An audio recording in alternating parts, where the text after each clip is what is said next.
What are your conditions? If it's money that you want, we have none.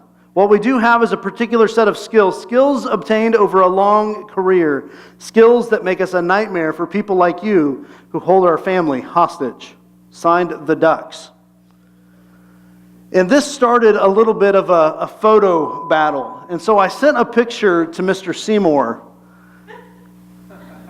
No words, just an image. To which he responded. And then he replied back. And I concluded our war with this.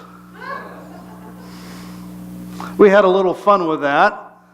I appreciate being a part of a church family. It does have a little bit of fun in the process, but I needed to have some reinforcements today. So we've been going through this book called The Circle Maker and talking about prayer, and so we've been taking some Old Testament passages and utilizing those, and last week we talked about the wall of Jericho, and so we have this wall in front of us, and today we're talking about 3 feet of quail. It's just an amazing amount of bird. And I'm like, where am I ever going to find quail? I don't have access to quail, but I know some ducks.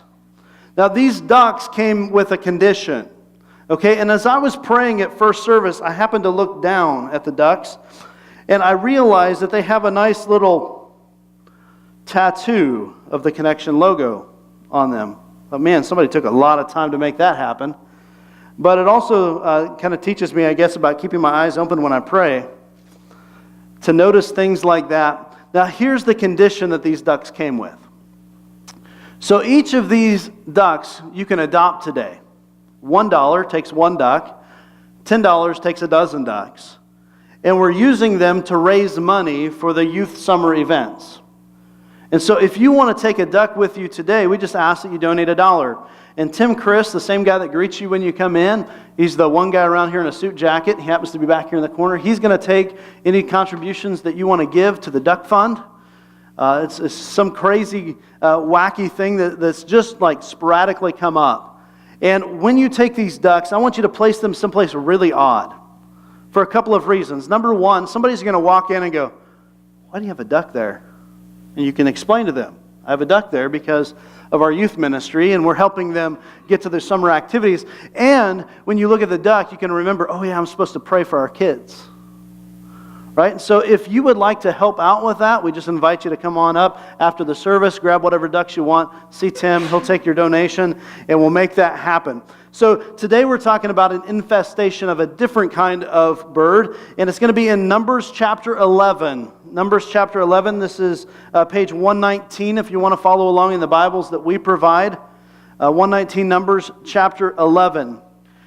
And so last week we talked about this wall of Jericho and how the people of Israel, they had to circle this city called Jericho, and it had these large fortified walls. They were amazing. They were really high, they were really thick, and there was nothing by their own efforts that they were going to be able to do to bring these walls down. And so they went to God. God gave them a plan, and the plan was absolutely ridiculous. The plan was this. Okay, for 6 days, you're going to walk around one time the city wall, blowing horns, but be quiet. On the day 7, march around it 7 times, blow the horns, let out a big shout, and the walls will fall down. Kind of this like, really? Moment. Like that's the best battle plan we've got. No chariots, no torches, no catapults, no nothing. We're just going to walk and toot and shout. This will be interesting. And God delivers these people because they took their problem to Him in prayer. And whenever we give God our problems, He gives us a plan. The real struggle is this, that a lot of times we look at His plan and go, yeah, right. That's not really the best plan of action. And so we kind of take God and we take His plan, we put it on a side burner, and then we go off and we do our own thing anyway because our plan is by far better than anything God can come up with. Besides, who actually believes that if you walk around these walls that they're going to come tumbling down? But they did it anyway.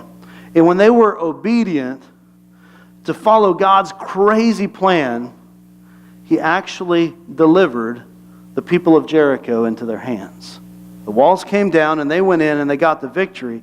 But you and I, in order to really capture these miraculous moments that God offers, it requires great risk and obedience to His plan.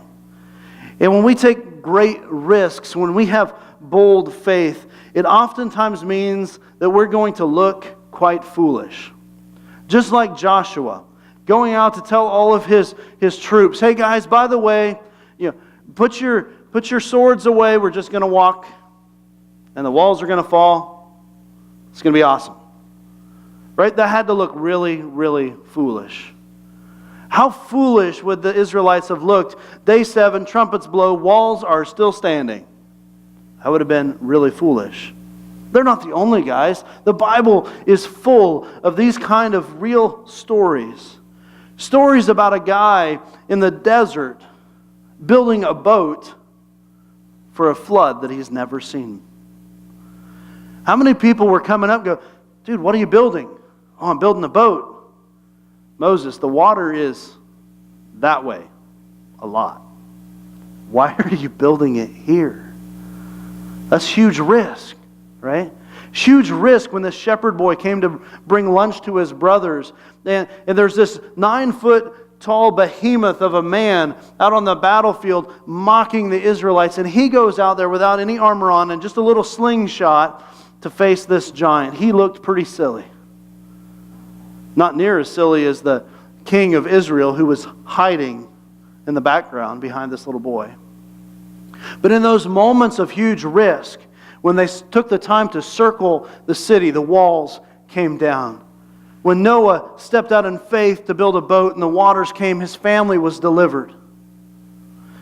And when David took a step of faith out onto the battlefield against Goliath, he was annihilated. But you and I, we just kind of sit back and we go, oh man, I want God to show me one of those kind of moments. But we lack the faith to step out into the miracles of God. And that's kind of what we're talking about today. Because if we're willing to circle the city, the walls will come down. But if we are not, the walls will remain. The walls will continue to be in the forefront of us. Now, I don't know if God has ever called you to make a really crazy step of faith, one that's really going to put you out there. But I know that God has done that several times in my life. And it's continued to stretch me and it's continued to stretch my family in amazing ways. Like, I never would have thought that I would have ended up at a Bible college learning how to become a pastor. Like, really, God? Out of all the people out there, this is the best you got? Right? I didn't think that would happen. I ended up at a church in Council Bluffs, Iowa, working full-time but only getting paid for 30 hours. I couldn't afford to live there if I was getting paid full-time. And somehow God provided through the people of the church more than we would have made had we been there on a full-time salary. Because God does amazing things when He calls us to take ridiculous steps of faith. And from there we went to Minnesota. And I am not joking. It was those moments where you say, God, really, Minnesota? Like, this is further away from family. Do you know it's cold in Minnesota, God? God, it snows a lot in Minnesota. That's a smaller town, God. That's a smaller church, God. Why would you want us to go there? But when we took that ridiculous step of faith, God honored that in amazing ways. And then, in that moment of time where I was awoken by a dream that said, go start a church. Like, how crazy does that sound? God, you want me to move to Nebraska? Okay, that's cool. It's closer to family. I can dig that. Right? But we're going to start a church from nothing. That means no building, no people, no programming, no staff, no nothing. How are we going to do that? And so 4 years ago, we moved to Columbus, Nebraska, and God has provided in amazing ways. Some of those before we ever hit the ground running here, and some of those much longer afterwards. Right? Because God provided the financial resources to provide for a church that wasn't yet in existence. He took care of my salary for 3 years before I ever stepped foot here. But now we're well beyond the 3 years. And guess what? I'm still getting paid. Thank you, God. Right? I can provide for my family. This is an amazing thing. And God provided some amazing people along the way. People that have helped with our kids ministry. People who have helped with our outreach ministry. People who have helped with worship and hospitality. And so many things that there is no possible way I could have done them on my own. right? And you guys are here now today as a part of this journey that we're going through together. Because God honors people who take ridiculous steps of faith and huge risks. And so I'm wondering if God has called you into a ridiculous step of faith that just absolutely, by human standards, doesn't make any sense. He's calling you maybe to walk around a city or build a boat or take on a giant, and you're just not feeling qualified. Well, I hope that today that you can leave this message feeling like God is way bigger than your problems and that you really want to tap into His power. Now, a guy that I think is really familiar with these crazy risks his name is Moses. Moses had to go take on the king of Egypt. His name was the Pharaoh. And so he approached the king of Egypt and he said, hey, all of my family is here, a huge number of people. Some scholars estimate about 2 million Israelites. I want you to let them go. Now, they were in forced slavery to Egypt. That meant that they worked for the people. They weren't about to let their slave labor go. And so God issued these plagues, crazy, amazing plagues. Plagues where water was turned to blood, that the land was covered in frogs. That had to be extremely nasty. That every time you stepped, and you just hear the guts of a frog, just maybe a little croak going along with it. And the gnats all over, and the hailstorm, and just crazy, crazy stuff that you just can't make up. And then eventually God delivers these people out of Egypt, and they go off into the desert, and then they get stuck. There's a huge body of water in front of them called the Red Sea, and behind them are the Egyptians chasing them down. And so God delivers them across the sea. The wind parts the water, the ground dries up, they go across, and that becomes a watery grave for the Egyptians. Historians have found chariot wheels at the bottom of the Red Sea for things like that. That's just absolutely crazy nuts to think about. When they get across, the people, they're continuing to complain, and Moses is led to go back to the people and go, you know what? I know you don't have any food. I know that's kind of a big deal around here, but God's going to provide some food, so in the morning, get ready, go out and pick it up. How crazy is that? We have 2 million people, and we're just going to go out in the morning and start picking up bread. Moses, I don't know if you're aware of this, but it just doesn't quite work like that. So he knew about these crazy steps of faith, these big risks that meant that everybody else could be laughing at you. And he had a hard time with them too, I believe. And you and I, we have the opportunity to see some amazing things happen, but we also get confronted with these challenges. You see, the challenge is that we get comfortable and we don't want to keep taking risks. We'll take it for a moment, and we'll go try to accomplish something. And then when we get that thing accomplished, we kind of just settle back into the background and let things play out. Maybe for you, you took a risk and you asked that special someone to go on a date. You've been married for a few years now, and you have gotten comfortable. But God needs you to continue to step in faith to honor that person. Maybe you took a risk, stepped out in faith for a job. And that job's been going okay, and you've gotten comfortable, and you've developed a little complacency, and God wants you to take another step of faith. See, I don't know what it is, but I know that it's going to require risk. And so I would ask you, what's your next step in that process? We're going to go to Numbers chapter 11, verses 1 through 3. And in this first section, we see the people of Israel doing what they seem to do best, and that's complain. And the people complained in the hearing of the Lord about their misfortunes. And when the Lord heard it, His anger was kindled, and the fire of the Lord burned among them and consumed some outlying parts of the camp. Then the people cried out to Moses, and Moses prayed to the Lord, and the fire died down. Now, in this particular section, we see that they're grumbling, they're complaining. Who knows what about, but probably something like this. Man, I can't believe we're out here in the desert. It's so hot here in the desert. Man, I've had the same pair of sandals for years now, God. When am I going to get a new pair of sandals? Manna? Really? Every day we're having manna? When are we possibly going to get to our destination? God, are we there yet? Moses, come on, man. Just go there already. Get us to the promised land. Get us out of this place. We were so better off in Egypt. Egypt was amazing, right? We had the sea right there. And, all of our meals were covered. We had a place to sleep at night. And now we're out here in this stinking hot desert wondering what's next. And so as they're complaining, God could hear their complaints as He can ours. And I think that sometimes we sound a little bit more like the Israelites than we'd like to admit. Oh man, I can't stand this job. I can't stand this schedule. I can't stand these people. I can't stand my kids. I can't stand my parents. Man, I wish I could make more money. I wish I had a nicer car. And so we start just going through all these things. And sometimes our prayer life sounds a little bit like the Israelites wandering through a desert, more than it sounds like the people of God having faith in the promises of God.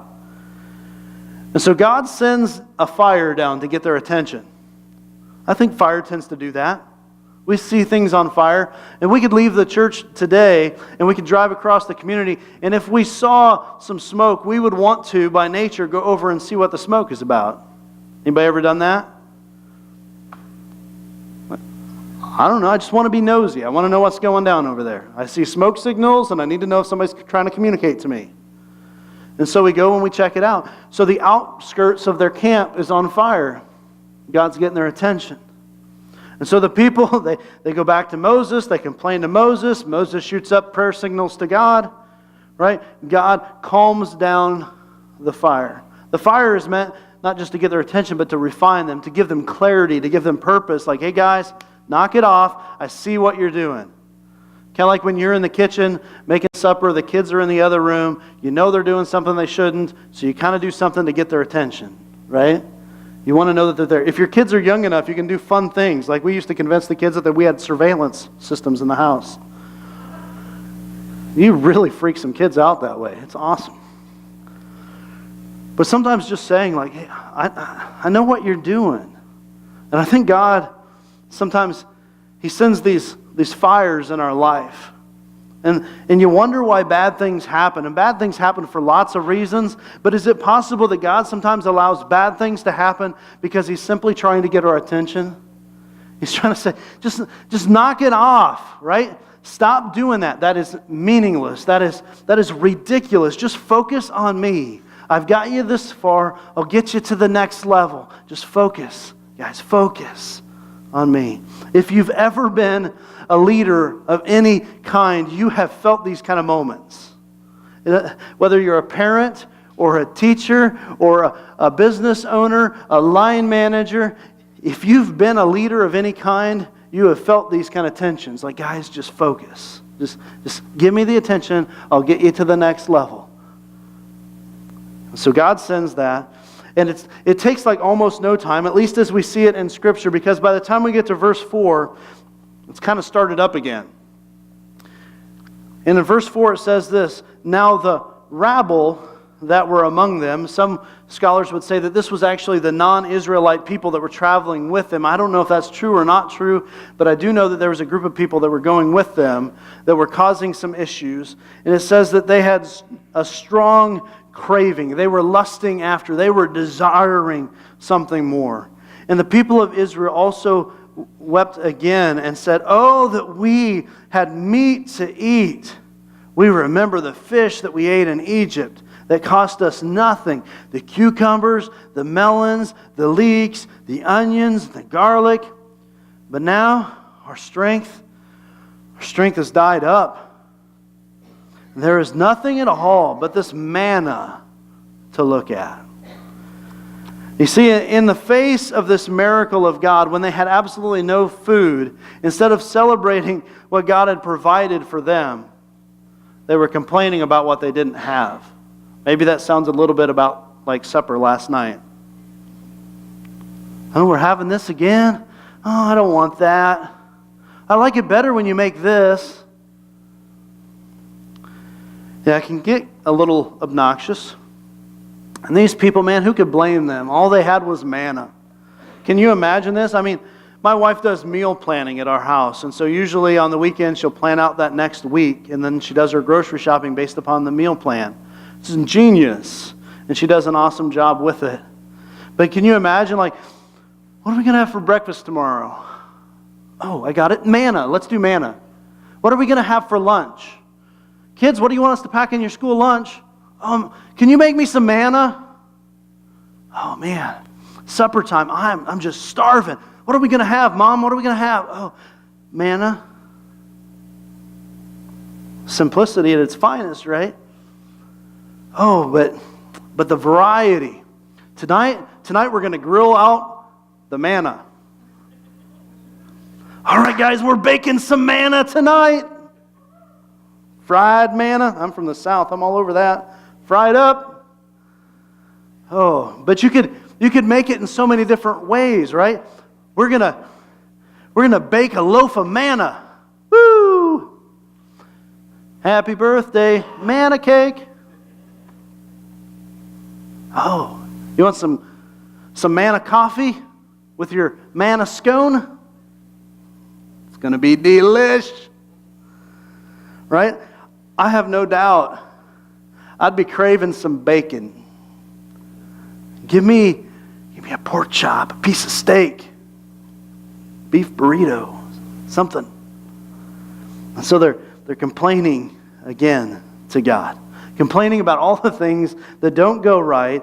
And you notice that it starts with this small group, the rabble. And I think that oftentimes the nuisance in our life, the obnoxious things, they start with just one or two people.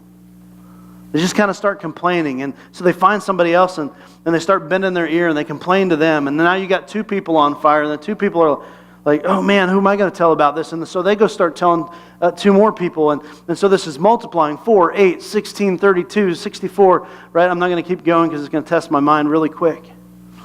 But it multiplies and pretty soon everybody's hearing about this. And some guy who's sitting back on his swing is going, oh man, this manna is great. Oh, what do you mean? All we get's manna? Oh yeah, manna strike. I want some meat. God, hook me up with some meat. And so they began to make this large petition to the whole group. And it started a frenzy, a riot. They're trying to figure out, man, what am I going to do with this? Moses is getting overwhelmed by all of this talk of manna. Now, the next paragraph tells us that the manna was kind of like coriander seeds, which are used in like Indian curry food. I'm told it's kind of got a nutty / citrusy flavor. I'm not sure how those two work together. Maybe you've tried it. I don't know. I've had it. I went to India, but I don't know what I was eating other than chicken and rice and spice. So there you go. It also resembled this thing that I have a really difficult time pronouncing because it's why do you put two consonants together? The bdellium, it's a gummy tree sap, kind of orange in color. I don't know, it just sounds weird. Like you can't make this stuff up. It's not like God was providing something that naturally grew, like, oh, hey, you guys want an apple? Here, let me go grab an apple.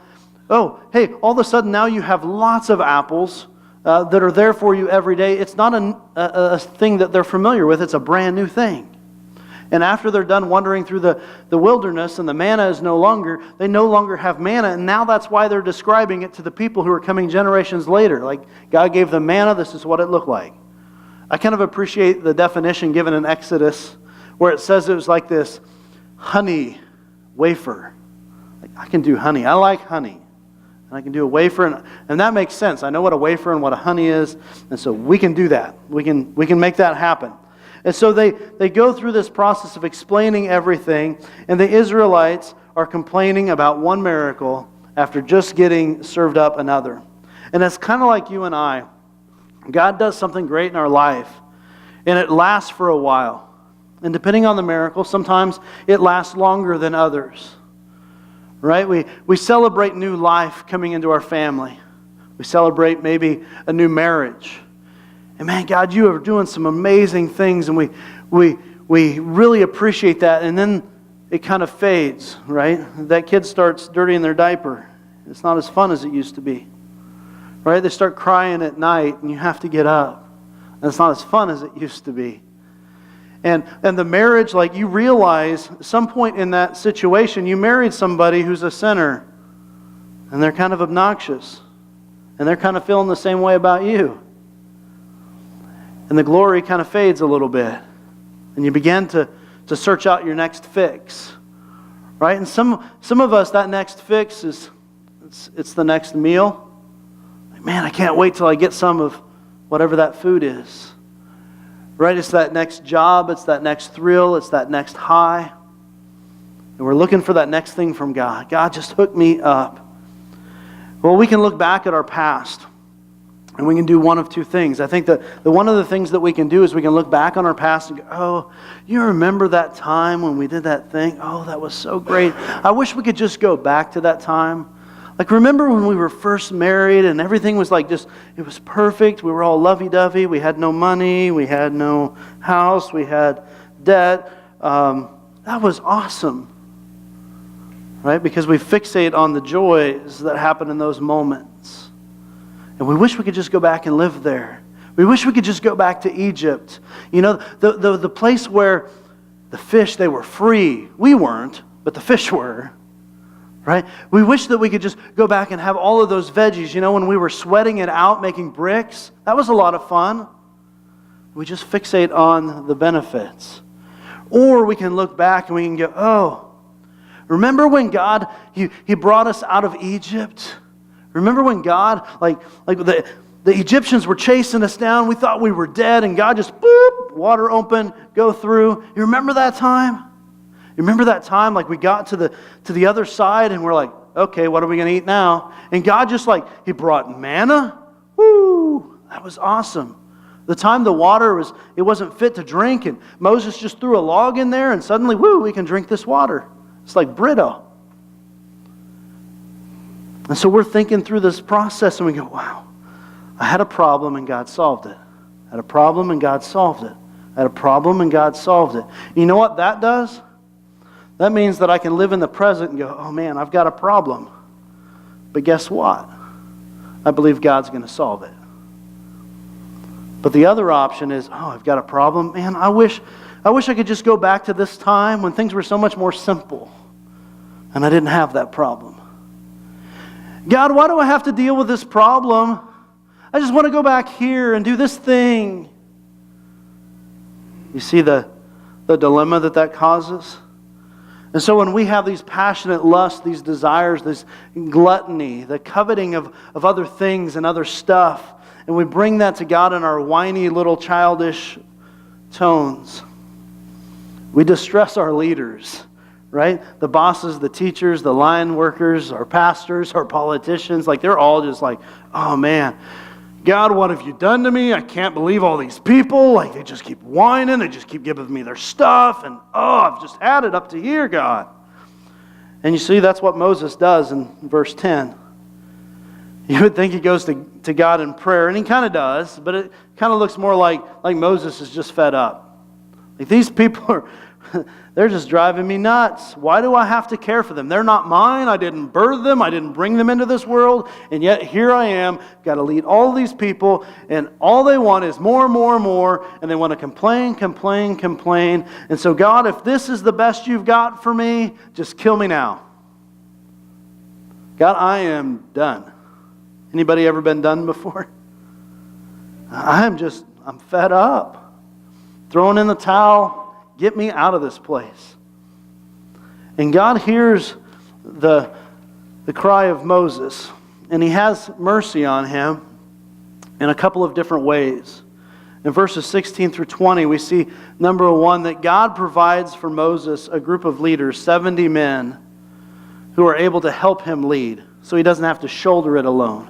Man, I thank God that I have some great people at Connection, and even outside of the walls of Connection, that are able to help shoulder the load so it doesn't have to be all about me. And how many of us, we're happy that wherever we are, wherever we serve, wherever we work, that we have other people there to help shoulder the load, that we don't have to do it all on our own. And some of us, we need to reach out because we need that help. And we're still trying to do it on our own. And all we're doing is stress, and we get just overloaded. But God gives an answer there. And then God tells Moses what He's going to do for the people. The people are complaining they want some meat. So I'm going to bring them some meat. So let's see. You are about 50 miles from the nearest body of water. And I'm going to bring you some quail, which, by the way, they don't fly really well. And definitely not for long periods of time, but they happen to live by the water, so this will make sense. And you've got how many people? About 2 million? That's just a couple birds, right? Yeah, we'll just drop by KFC and grab you some quail eggs and hook you up.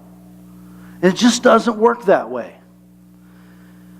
But in God's miraculous plan, He's got this thing figured out.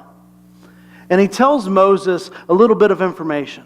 The reason that this is all happening, the reason for all the complaining and all the grumbling, is that they have rejected me. You see, the manna was a test, and these people have failed the test.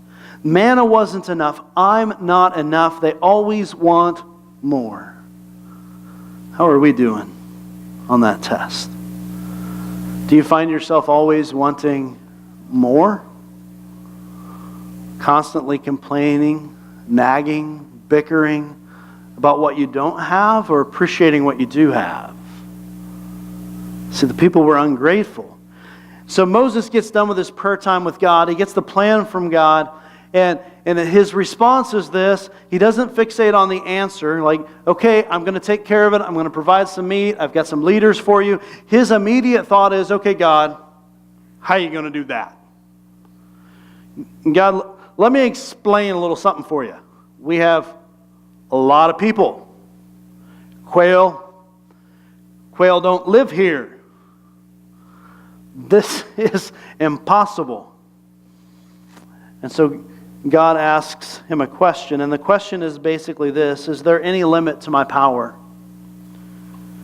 Haven't you seen how far my arm stretches out?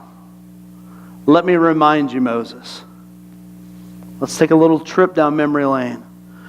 You were in Egypt, you were slaves. I brought you out. You were stuck in a desert on the other side of the Red Sea, and I brought you through it. You were in the desert, no Chick-fil-A, gave you manna. Right? You didn't have water, there was no pump, no well, no filtration system, and I gave you water. Moses, I got this. I got this.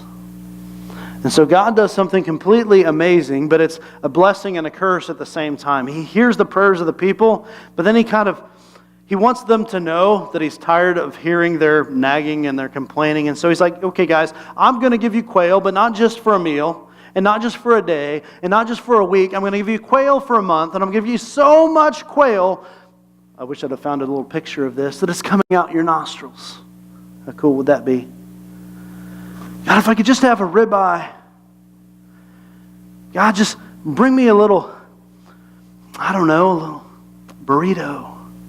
Okay, I'm going to give you so much of it that it's just coming out your nose. And you're going to realize that I've already been there and I've already provided. Now it says that this was like a day's journey from the camp in any direction that you could find these quail. God provides this amazing wind, gets beneath their wings, drives them into the camp, and for 15 miles, any which direction, you would find these quail. That would be equivalent to you and I. It's almost going to Humphrey or to Schuyler or to Silver Creek or down to Rising City. And if you can imagine 3 feet deep of quail, that's a lot of bird. Right? That when these guys went out and they picked up the quail, the guys with the least amount, they still had over 550 gallons of quail. Now, I don't know exactly where 2 million people store 550 gallon of quail, but they were trying it. It's kind of like kids at an Easter egg hunt. Right? I'm going to keep putting this egg in my basket. I may be losing 3 out the back, but I'm still going. And it's going to happen. And they're just out there picking stuff up. Their greed is getting the better of them. And God allows some of them to die. Some of the best of them. At least physically speaking. But He shows something completely amazing in that. And that if we will go to Him in the impossible situations, that He can do the miraculous. Have you ever asked God to do something for you that just doesn't make sense? Has God ever asked you to do something that just doesn't make sense? I mean, God has done that time and time again in my life, and I would like to believe that He's done the same for you, and that He's challenging you to step it up and go beyond those things. Yeah, as a church, we've done some crazy things that require big risks. They seem quite foolish. Like, we don't even meet our needs, and yet we're going to hire a worship pastor part-time. We're not even going to meet our needs, and we're going to move into a strip mall location. We don't even meet our needs, and we're going to dig wells in India. And we don't even meet our needs, and we're going to plant a church in India. And we don't even meet our needs, and we're going to start a new church plant in Hastings. Right? But with each step of faith, God continues to provide. The same way that He provided for us, He's continuing to provide in the future. And I believe that completely and totally. And so, is there a limit to the power of God? I don't believe so. But when we trust in the power of God, it brings boldness to our prayers. And it should bring bold obedience as we step out in faith to follow the kind of God that challenges us to do crazy things that just don't make sense. Because we don't live in the past, but we use it to motivate us towards the future and towards what God can accomplish in our lives and in the life of our church. You see, God is bigger. He's bigger than the struggles that are in your marriage. He's bigger than the rebellious child that you've got. He's bigger than your secret sin. He's bigger than your addiction. God is bigger than those things. But you and I in our prayer life, oftentimes we approach our problem and just with a gasp, we go, I can't handle it. I can't do it. I just want to go back to the past. I just want to go back where it's safe. I want to go back where it's comfortable. Because God can't handle this. Or maybe, God, why don't you step to the side? I got some ideas. We're going to fix this. And then you invite God in. That's just not the way it works. A couple weeks ago, I told you we were presented with an opportunity about another property. And that property has since been purchased by another church, which is really cool for them. And really, it opens up a door for us to go down in a different direction. But it's made us aware that we need to start planning some things out and figuring out how we're going to get to the next step. So one of those things is that we know that we have been running about $200 a week on average through the year short of our expenses. And so that we've got to fix that leak, because if we're losing money, we can't be spending money. It just doesn't work that way. Right? It doesn't work in your families, doesn't work here. We also know that we have about $23,000 that we've set aside. 10% of every gift that comes in here goes towards a building fund. And 10% goes towards giving. We give it away. And so we know that $23,000 is sitting there for that purpose, but we've had to use about $6,000 of it to continue the operating, that's fine. That's part of why it's there. But if we want to go to what's next, if we want to take that next crazy big step, we have to start addressing some of those things. And I believe that God is big enough to fix the problems because He's called us to so much more. And it's not about a building. It's never been about a building. It's all about connecting the Columbus area to Christ. And this is the first time this year that we have what we refer to as a fifth Sunday, right? So one of the really cool things is we can kill a lot of debt with one Sunday. And I'm super excited to see what God can do for us this month in attacking that plan and providing for our future. But will you join us in seeking God's plan in prayer? Seeking God's courage for you and I to do what seems crazy, that requires big risk, that's going to challenge us to step to the next level. And praying that God's provision would be there. And then I would challenge you with this. How is God calling you to take a next step? Maybe that next step is right here at the church. Maybe there's a place that you can serve. Maybe there's something that you can contribute, right? Or maybe God is calling you to a next step in your career, or God is calling you to a next step with your family, or God is calling you to a next step in your faith. What is God calling you to do? How is He calling you to trust Him? How is He calling you to take a risk and to do what seems absolutely crazy to everybody else? But in the end, we get to see just how big God is. Father, we thank You for allowing us into Your presence, allowing us to read in Your Word the story from Numbers chapter 11, to see how You miraculously provided all of these quail when it just didn't make sense. Father, how You can continue to provide for us when it doesn't make sense. That You call us to do some crazy, silly things that everybody else would just laugh at, that would mock us. But in the end, You provide. Father, pull us out of our complacency, out of the comfortable life that we have and drive us to accomplishing so much bigger and so much better things in our life, and not just for us, but for your people and for you. God, help us to see those miracles take place in our life, to trust in you. Help us to keep seeking you out in prayer first. We pray this in Jesus' name. Amen.